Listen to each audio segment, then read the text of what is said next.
Ya, hari ini kita akan belajar lagi komunikasi. Komunikasi itu adalah satu seni yang tidak lepas dari dunia pendidikan, ya. Dalam dunia pendidikan, dalam dunia akademis, pelayanan, karena komunikasi itu sangat erat dengan yang namanya keberhasilan seseorang. Tentunya untuk menjadi komunikator yang baik itu tidak instan, Bapak Ibu. Butuh proses pembelajaran, butuh waktu, dan butuh keahlian. Tentunya bukan hanya sekedar teori yang kita tahu, tetapi kita perlu mempraktekkan. Saya hanya memberikan dasar-dasar dari materi komunikasi ini. Materi ini hanya sebagai dasar, tetapi nanti Bapak Ibu yang akan mengembangkan di dalam dunia pelayanan. Ya, ini adalah seorang komunikator. Dia membawa pesan. Ya, pesan ini harus menjadi gagasan, harus menjadi pesan yang dikenal dengan encoding. Encoding itu gagasan yang dalam pola pikir dari komunikator ini itu harus diurai menjadi pesan. Nah, pesan itu harus melewati saluran media. Media secara langsung bisa melalui suara, ya, suara kita secara langsung. Tapi kalau media tidak langsung, itu melalui telepon atau handphone atau internet. Dari satu kalimat itu akan menimbulkan berbagai paradigma dari setiap orang, tergantung dari sudut pandang mana kita berbicara. Contohnya lah, ini virus coronavirus ini. Ada yang mengatakan sumbernya dari Cina, tapi yang lain mengatakan enggak, itu dari Amerika. Ini kan sudah dua hal yang berbeda. Ada yang bilang dari Cina, ada yang bilang dari Amerika. Sampai hari ini kan kita belum tahu yang benar yang mana. Ya, jadi alat-alat digunakan, media-media cetak, seringkali informasi yang diberikan, komunikasi yang diberikan, melatih kita untuk berpikir kritis, Bapak Ibu. Jadi seorang komunikator yang baik, komunikator yang sangat profesional, yang efektif, dia tidak akan mudah menerima segala informasi. Dia akan mencerna dengan baik, mempertimbangkan sebelum dia men-sharekan kepada orang lain. Penerima siapa? Khalayak. Khalayak itu orang banyak. Sasaran. Bisa komunikan, bisa audiens di segala segmen. Efeknya apa? Perbedaan antara apa yang dipikirkan, dirasakan, dilakukan oleh penerima sebelum dan sesudah menerima pesan. Bisa pengetahuan, knowledge, sikap, ya, ada pengetahuan, knowledge, lalu sikap kita, attitude-nya, bagaimana sikap ketika menerima pesan. Apakah kita marah? Atau kita senyum? Atau kita instruksi? Saya nggak suka, alasannya ini. Nah, banyak sikap. Lalu tingkah lakunya, psikomotoriknya. Umpan balik, salah satu bentuk daripada pengaruh yang berasal dari penerima. Umpan balik itu dari penerima. Lalu, ada yang namanya komunikator di sini. Komunikator adalah kita, sumbernya kita, yaitu pengambil inisiatif. Terjadinya satu proses komunikasi, dia harus mengetahui lebih awal tentang, yang pertama, kesiapan diri. Sebelum Bapak Ibu menyampaikan pesan kepada audiens, misalnya berkhotbah, saudara mengajar, atau menyampaikan pesan kepada orang lain, kita harus punya kesiapan diri. Kenapa? Supaya berita itu dipercaya. Kalau kita menyampaikan hahaha, senyum sambil santai, orang nggak akan yakin. Jadi kita perlu mempersiapkan diri, kesiapan diri sebelum menyampaikan, kesiapan diri, misalnya kesiapan ketika ditolak, atau ada yang instruksi atau tidak setuju dengan pendapat kita, ketika kita menyampaikan, kita perlu ada kesiapan mental, itu perlu komunikator yang baik. Yang kedua, pesan yang ingin disampaikan. Hendaknya pesan itu simple, jangan bertele-tele. Misalnya contoh, saya mau pergi ke pasar, ya kan? Contohnya saya mau pergi ke pasar, tapi dia bilang saya mau pergi ke pasar melewati jalan ini, belok kiri, belok kanan, ketemu jalan ini, lewat jalan mawar, muter. Padahal intinya saya mau ke pasar. Harusnya saya mau ke pasar naik mobil ini jam sekian, pukul sekian, tiba di pasar jam sekian. Udah, simple. Ini contoh Bapak Ibu. Jadi terkadang kita tidak sadari kita ngomong itu bertele-tele Bapak Ibu. Muter-muter gitu. Padahal pesan yang disampaikan itu simple, jelas, padat. Itu yang berisi. Harusnya seperti itu. Lalu media yang digunakan, kita harus mempersiapkan media yang digunakan. Dan perlu kita antisipasi hambatan-hambatan yang mungkin akan ditemui. Lalu kalayak, orang-orang yang akan menerima pesan. Komunikator harus mengenal dan memahami diri dari orang-orang yang akan menerima pesan itu. Ya. Saya simpulkan sedikit mengenai Johari Window. Ada yang pernah dengar tentang Johari Window? Bapak Ibu sudah pernah tahu? Belum? Belum pernah? Ya, saya jelaskan ya. Baru ini, Pak. Baru ini. Ya, ini sangat penting Bapak Ibu. Ini Johari Window ini menurut saya Alkitabiah Bapak Ibu. Sekalipun ini dari pengetahuan sekuler, tapi ini sangat Alkitabiah untuk diri kita sebagai pelayan Tuhan, sebagai seorang guru, karena kita ini nggak sempurna Bapak Ibu. Kita ini manusia yang punya kesalahan, bisa jatuh ke dalam dosa, bukan manusia superior.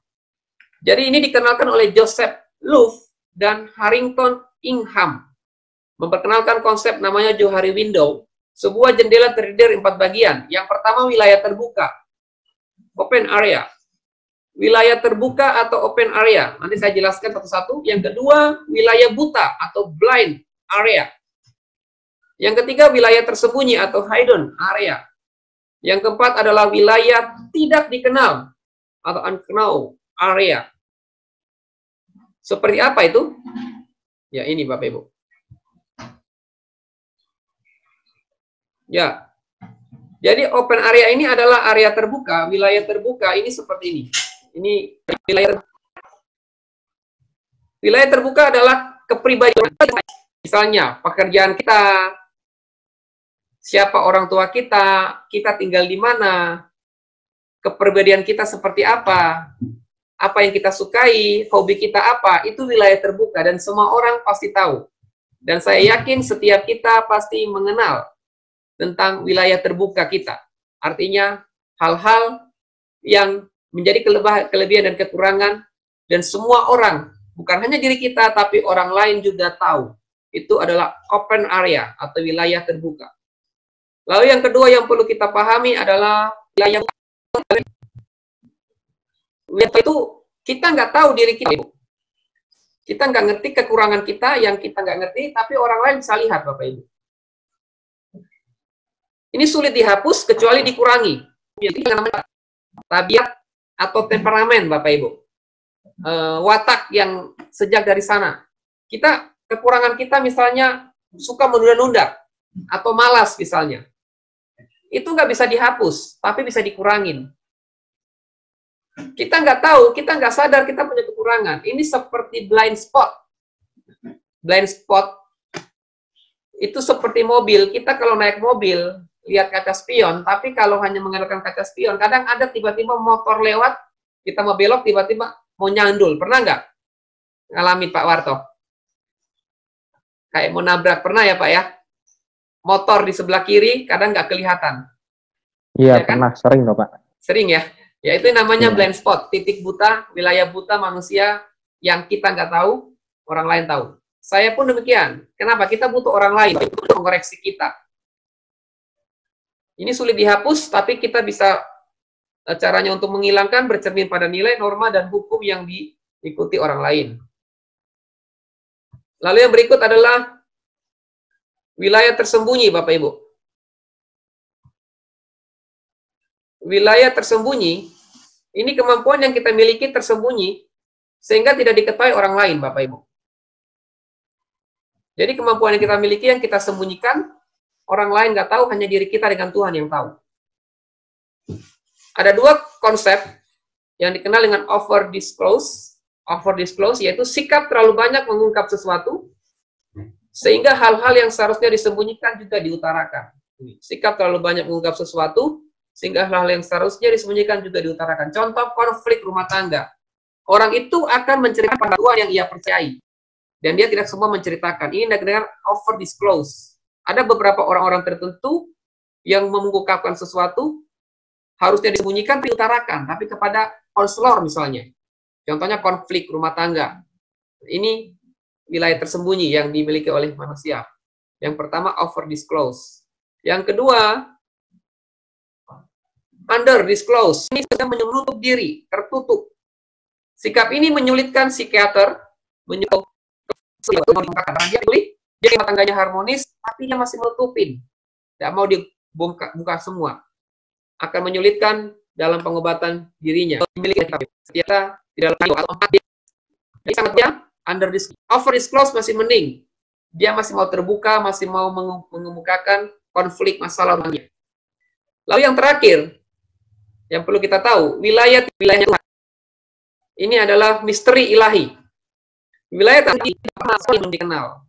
Ini kita dengan misteri ilahi. Jadi wilayah tadi kenal itu adalah masa lalu kita yang buruk. Mungkin kita sejak lahir, kita lahir tidak memiliki orang tua. Atau kita bayi yang dibuang, kita nggak tahu kita lahir mungkin orang yang tertolak. Tapi ketika kita minta kuasa Roh Kudus, kita berdoa minta hikmat Tuhan, biasanya Tuhan kasih kayak vision, penglihatan. Oh, kamu bayimu seperti ini. Seperti saya dulu, Bapak Ibu, waktu saya dulu berdoa, tiba-tiba Tuhan perlihatkan masa kecil saya seperti ini. Dalam titik alam bawah sadar saya itu dibukakan Tuhan. Dalam alam bawah sadar kayak Tuhan bukakan sesuatu kayak nonton film, Bapak Ibu. Dan situ Tuhan pulihkan. Nah, banyak hamba-hamba Tuhan juga ngalamin. Kayak Roh Kudus mengungkapkan sesuatu yang dia nggak ketahui. Sehingga dia tahu bahwa dia dulunya adalah orang yang terbuang. Orang yang dilukai, orang tua yang menolak anak itu. Dan akhirnya dia mengalami pemulihan. Dia dulu orang yang minder. Tapi ketika Tuhan bukakan rahasia itu, akhirnya dia menjadi orang yang dipulihkan, sekarang menjadi orang yang berapi-api, orang yang tidak lagi minder, Bapak Ibu. Ya, ini wilayah tidak dikenal, ini kemungkinan juga ada pada kita, Bapak Ibu. Kita tidak mengenal diri kita, orang lain nggak tahu, tapi Tuhan yang tahu. Seringkali kita sering mudah tersinggung, kenapa kita sering salah persepsi, berpikiran negatif, kemungkinan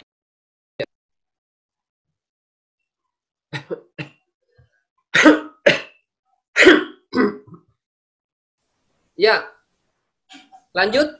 Yang kelima adalah adaptori. Ya, adaptori ialah gerakan badan yang dilakukan sebagai tanda kejengkelan.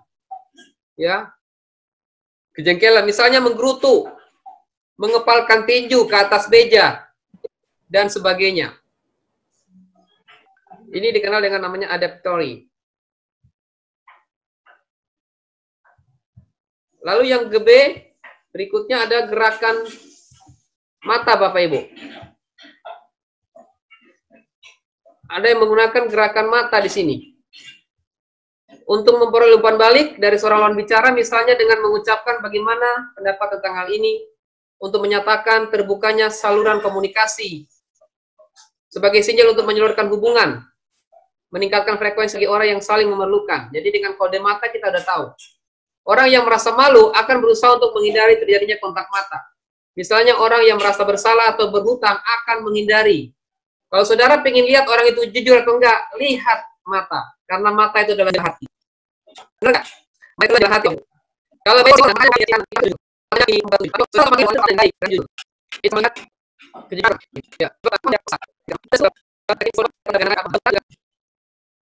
dengan jabat tangan atau saling merangkul, Bapak Ibu. Jadi kita jabat tangan, saling merangkul. Kalau orang Amerika, Asia Timur, menunjukkan persahabatan dengan jabat tangan, Bapak Ibu. Ya kan?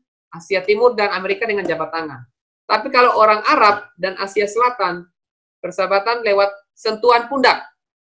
Jadi bersentuhan pundak ini, pundak dengan pundak berpelukan, itu adalah tanda persahabatan. Itu di Arab dan Asia Selatan. Kalau kami kayak di Manado, di Sulawesi, itu kalau ketemu keluarga walaupun lawan jenis, ya kita cipika-cipiki. Pipi ketemu pipi. Sekalipun bukan saudara, Bapak Ibu. Kalau sudah akrab, bukan saudara, kita pipi ketemu pipi, Bapak Ibu. Itu hal yang wajar di Manado. Tapi kalau di... Tapi dulu, Pak. Ya? Dulu, Pak, sebelum corona, Pak. Oh iya, betul, Pak. Kalau sekarang jaga jarak ya, Pak. Social distancing ya, Pak. Iya, ya itu dulu, Pak, sebelum corona. Sekarang salam hati, Pak. Salam hati atau enggak kaki, Pak. Kaki ketemu kaki sekarang. Ya kan? Iya, betul, Pak. Ya. Lanjut, saya lanjutkan lagi ya. Yang ketiga, thermal. Thermal ini isyarat yang ditunjukkan dengan sentuhan badan yang terlalu emosional sebagai tanda persahabatan yang begitu intim. Misalnya menepuk punggung karena sudah lama tidak bertemu. Lalu para language, isyarat yang ditimbulkan dari tekanan atau irama suara sehingga penerima dapat memahami sesuatu di balik apa yang diucapkan. Misalnya datanglah bisa diartikan betul-betul mengundang kehadiran kita atau sekedar basa-basi. Yang lain tidak usah saya jelaskan, ini di buku sudah ada.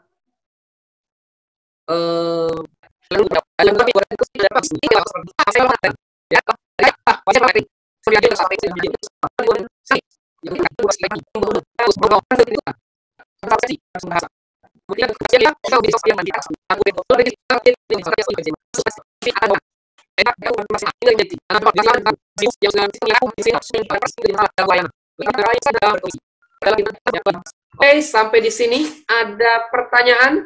Saya buka ruang diskusi, silakan. Monggo.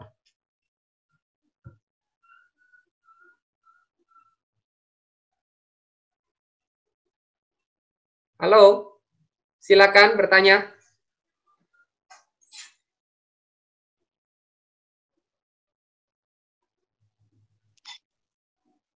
Pak Willy, saya mau bertanya, Pak. Ya, silakan, Pak Frani. Ya, itu kan tadi kan ada under disclose, itu kan sikap yang tersembunyi ya, Pak.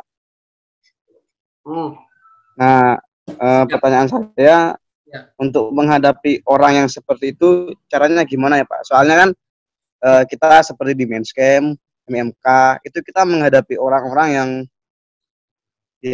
diem, yang kayak kemarin Pak Willy jelaskan, orang yang jaim, yang seperti itu, lebih menutup diri. Ya. Nah, untuk menghadapi orang yang seperti itu, caranya gimana ya, Pak? Oke, saya punya pengalaman ya, menghadapi orang seperti itu, dan cukup berhasil, sekalipun tidak 100% berhasil, karena tergantung keahlian dan skill untuk kita menyiasati, supaya orang itu bisa terbuka. Yang pertama yang saya lakukan adalah, saya membagi hidup saya. Saya hadir bukan sebagai orang sempurna, tapi saya hadir sebagai orang berdosa, orang yang nggak layak, orang yang dulunya melakukan kesalahan yang besar. Dan kesalahan itu adalah kemurkaan di hadapan Tuhan. Jadi membuat Tuhan itu berduka, dan saya buka aib saya, masa lalu saya. Ya memang kita harus belajar meneladani. Tapi yang jadi masalah kan kita sudah dipulihkan. Kita kan sudah dipulihkan yang penting. Ya, kita menceritakan masa lalu yang kita sudah anak, kita pelan-pelan kita buka dan kita jalin persahabatan. Artinya kita bangun sebuah kepercayaan, Bapak Ibu. Selama saya lakukan itu selalu berhasil. Dan biasanya saya ketemu hanya 1-2 kali, Bapak Ibu. Paling lama 2 kali ketemu, dia satu, jaim. Tapi karena saya membuka hati saya dan saya ceritakan masa lalu saya seperti ini, saya bertobat, akhirnya dia mulai cerita, saya seperti ini, punya masalah ini, tolong doakan saya. Akhirnya dia mulai terbuka. Memang ini butuh latihan. Kalau memang itu nggak berhasil, ya tidak semudah itu juga ya, Pak ya. Tidak semudah, memang nggak semudah itu, karena under close ini ya. Memang dia tabiatnya ya seperti itu. Dia memang butuh komunitas yang bisa dipercaya dulu. Ya. Yang penting dia nyaman. Ketika dia nyaman, itu dia pasti cepat atau lambat dia akan mulai terbuka, Bapak Ibu. Ya, siapa lagi mau bertanya? Monggo. Ada? Saya, Pak. Oh, silakan, Pak Ibu Tom. Monggo. Ya. Pak, sering kita dengar istilah orang pasilida. Orang apa? Pasilida. Oh, pasilida, ya. Ya. Apakah ini dapat dikategorikan orang yang memiliki komunikasi yang baik, Pak? Orang yang fasilida, apakah sama dengan orang yang memiliki komunikasi yang baik? Seperti itu? Iya, Bapak. Iya, Bapak. Terima kasih. Terima kasih. Ya, orang yang fasih lidah termasuk memang orang yang ahli dalam berkomunikasi. Ya, ahli dalam berkomunikasi, dia bisa menyusun kata-kata dengan sistematis, dengan terukur, terencana, dan timingnya tepat. Dan tentunya dia pasti juga belajar. Bisa dia baca buku-buku, dan Tuhan juga berikan talenta, karunia, seperti kalau kita lihat di dalam Alkitab itu seperti Apolos. Ya, Apolos kalau dibandingkan Paulus, lebih fasih itu Apolos. Paulus itu ahli dalam menulis. Saudara kami perhatikan, Paulus itu nggak bisa khotbah. Dia khotbahnya tidak terlalu mahir, khotbah Paulus. Tapi dia ahli dalam menulis. Nulisnya bagus, itu Paulus. Tapi kalau Apolos, itu Tuhan kasih karunia di dalam berkhotbah. Seorang orator, khotbah yang baik. Kalau kita lihat di Indonesia itu seperti Insinyur Soekarno. Itu pengkhotbah nomor 1 di dunia waktu itu. Seorang pidato terbaik di dunia nomor 1 itu Soekarno. Itu fasih lidah. Tapi yang sangat ironis sekarang, jangan sampai kita fasih lidah, ahli dalam menyampaikan sesuatu, tetapi kita tidak bisa melakukan apa yang kita sampaikan. Itu bahaya. Nah, ini yang, padahal seorang komunikator harusnya, dia ahli dalam menyampaikan sesuatu, ahli dalam berpidato, ahli dalam ceramah, misalnya dia sebagai kepala daerah, kepala negara, atau seorang hamba Tuhan, seorang gembala sidang lah, atau seorang dosen, ketika dia ahli dalam menyampaikan sesuatu, tapi kalau dia nggak menerapkan, menurut firman Tuhan, dia bukan komunikator yang baik. Tapi kalau menurut sekuler, dia komunikator yang baik, ahli komunikasi. Tapi kalau menurut firman Tuhan, dia bukan ahli komunikasi. Karena komunikasi yang baik adalah berkomunikasi dengan Tuhan, berkomunikasi dengan sesama. Kita punya hubungan yang baik dengan Tuhan, hubungan vertikal, dan hubungan horizontal. Seperti itu, Bu Martalena Gultom. Silakan. Ya, Pak. Kalau ada yang bertanya, ada lagi?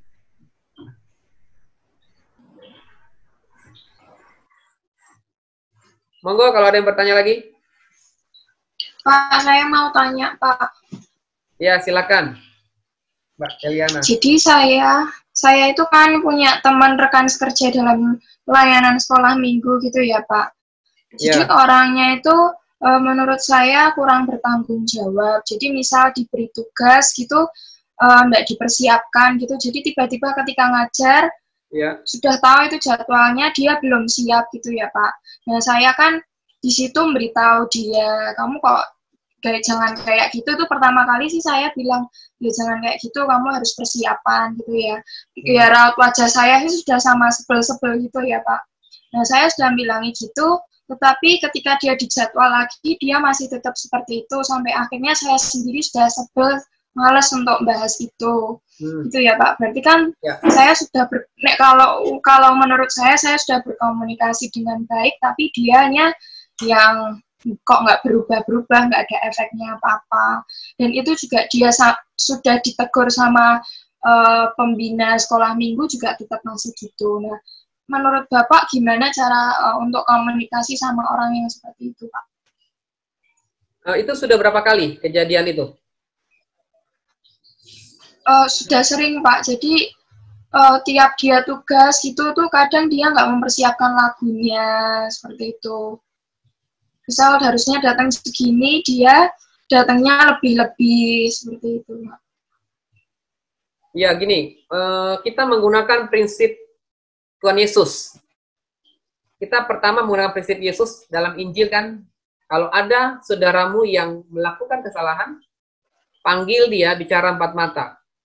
Kita lakukan hal yang pertama adalah bicara 4 mata. Tapi jangan sampai kita balik. Kita permalukan dulu di depan umum, baru terakhir 4 mata. Itu yang seringkali banyak terjadi, yang membuat orang itu nggak akan berubah. Dan pasti yang adalah kepahitan. Makanya banyak sekarang generasi-generasi pemberontak, karena tegur di depan mimbar. Saya juga pernah mengalami, ditegur oleh hamba Tuhan di mimbar, disebutkan nama. Pernah saya alami, Bapak Ibu. Dan memang sakit, tergores. Tapi puji Tuhan saya langsung cepat mengampuni. Tapi beberapa anak-anak muda yang terluka, memberontak, karena ditegur di depan umum. Harusnya kita lakukan adalah 4 mata, Tegur empat mata artinya kita panggil, kita nasihatin, kita tanyain, kenapa kamu seperti ini? Kenapa? Kita tanyain baik-baik sampai dia terbuka, kelemahannya apa, kekurangannya apa, baru kita cari jalan keluar, solusi. Mungkin kita bikin dia supaya pakai reminder lah, atau kita buat suatu aturan main, disiplin-disiplin rohani. Ya kita harus perlu disiplin rohani Bapak Ibu. Jadi ketika ada satu kesalahan kita skors. Bisa skors pelayanan, bisa dalam bentuk apapun, ya itu namanya pendisiplinan. Kita lakukan dulu empat mata. Kalau dia nggak dengar misalnya, panggil saksi.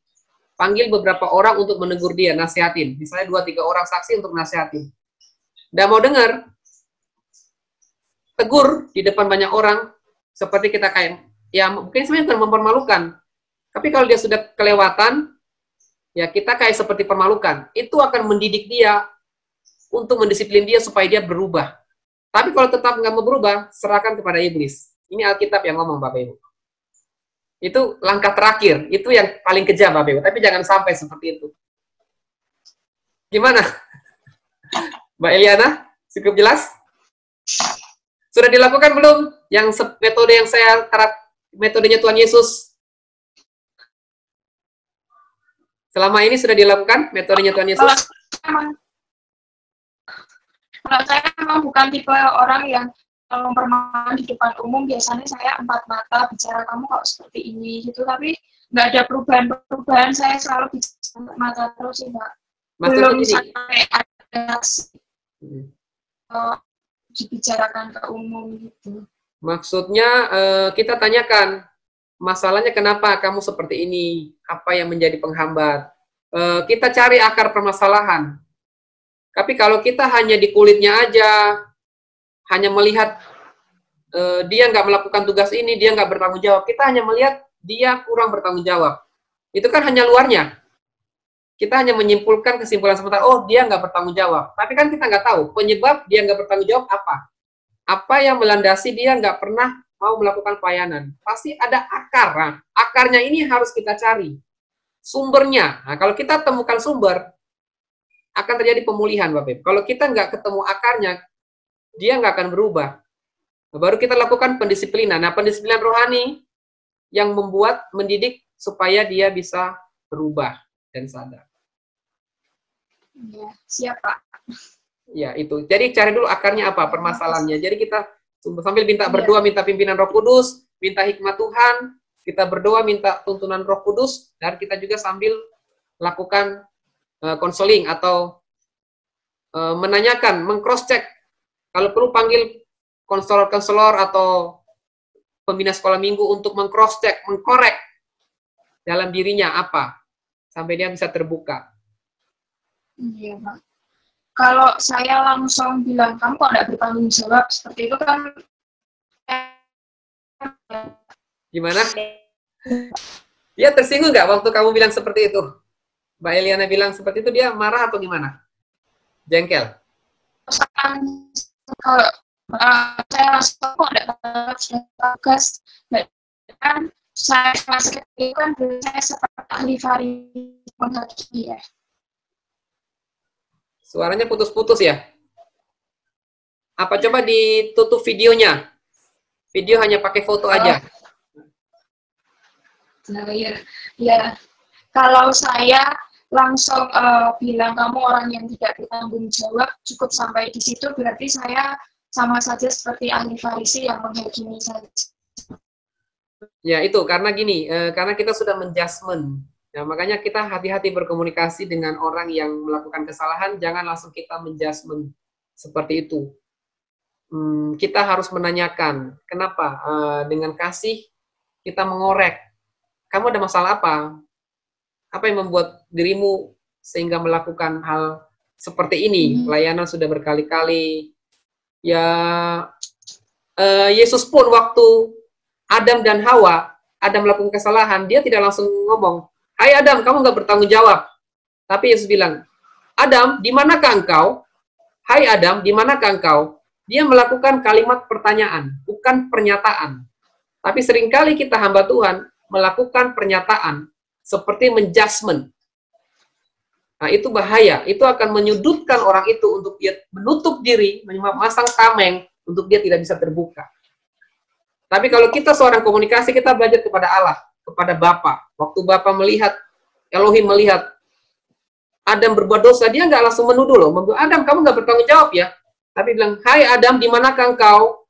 Hai Adam, di manakah engkau? Dia melakukan pertanyaan.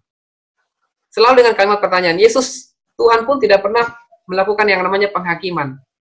Waktu orang berzina, perempuan berzina, dia tidak langsung menuduh perempuan berzina, tapi barang siapa di antara kalian yang tidak berbuat dosa, silakan lempar wanita ini dengan batu. Ya, kita lakukan dengan kalimat pertanyaan, kalimat komunikasi, kalimat jembatan, sebagai jembatan persahabatan untuk mengorek dia. Ya memang kita kesal sih, manusia memang kesal, kita memang karena sudah berkali-kali, tapi kita ingin mencari akar permasalahannya dia, supaya dia berubah. Tapi mungkin Mbak Eliana bukan tipe kolerik ya, bukan tipe merah. Tapi kalau Mbak Eliana tipe kolerik merah, ya seperti contohnya Ahok ya, kayak model-model kayak Ahok itu langsung disikat.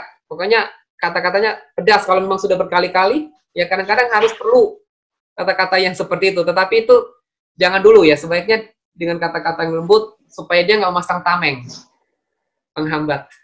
Seperti itu, Mbak Eliana. Iya, Pak. Siap. Makasih, Pak. Terima kasih. Ada lagi yang mau bertanya? Silakan.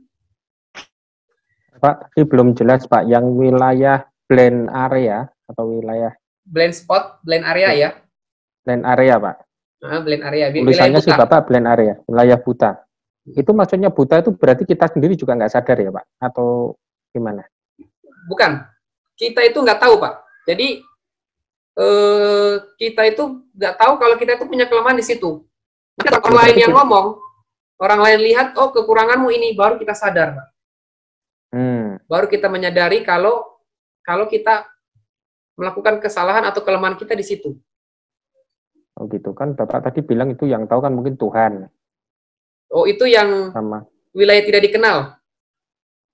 Wilayah tidak dikenal ya. Misteri ilahi, itu yang misteri ilahi yang paling terakhir. Kalau yang blend itu berarti kita nggak tahu yang orang lain yang melihat ya, Pak? Ya, orang lain melihat, Tuhan pun tahu. Tuhan tahu, orang lain juga melihat. Ya. Seperti itu. Jelas, Pak? Iya, Pak.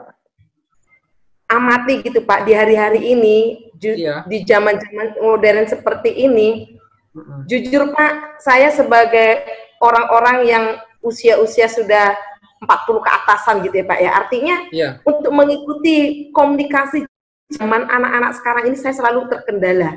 Banyak hal-hal yang membuat saya nggak nyambung gitu, Pak. Apalagi kalau menjumpai anak-anak, saya selalu kebanyakan berpikir. Contohnya apa, Bu? Contoh kalimat dengan nyambung apa misalnya? Nah, contoh ya dengan istilah-istilah bahasa mereka, ya Pak ya.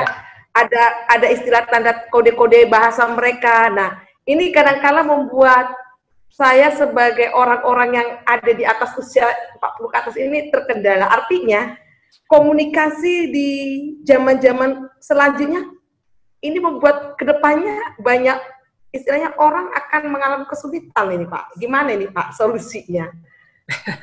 Contohnya saya berkecimpung di anak-anak pemuda itu loh, Pak, remaja. Banyak hal-hal yang membuat saya nggak nyambung gitu loh, Pak. Nah, mau nggak mau saya harus banyak menggali, padahal saya nggak nyandak sampai ke sana gitu loh, Pak. Tapi mau nggak mau dituntut. Nah, saya berpikir, wah kalau begini ya repot ke depannya gimana gitu, Pak. Padahal komunikasi adalah suatu sarana ya, Pak ya. Nah ini loh, Pak. Ini bagaimana nih, Pak? Ya, makasih. Terima kasih. Jadi contohnya ya, kan Ibu kan generasi baby boomers. Sekarang kan kita generasi alpha. Ini kan kita dimaksud generasi alpha atau milenial, ya, generasi alpha, generasi Z, alpha, dan Ibu kan baby boomers. Contoh kayak siap. Kalau dulu kan kita siap guru, siap bu guru, atau siap pak dosen. Kalau sekarang, siap bos. Iya, mahasiswa sekarang gitu. Siap pak bos. Nah, kan ikut-ikut Atta Halilintar kayak gitu kan. Nah, itu kan milenial. Kalau dulu kan, kalau gini kan butuh uang toh pulus. Ini kan, Simbol ini kan uang. Kalau sekarang kan sarangnya Korea-Koreanan. Ya kan banyak sekali simbol-simbol. Ya sebenarnya kita butuh informasi Bapak Ibu. Jadi Bu Gultom, perbanyaklah membaca buku-buku atau sumber-sumber dari internet, YouTube, bahasa-bahasa.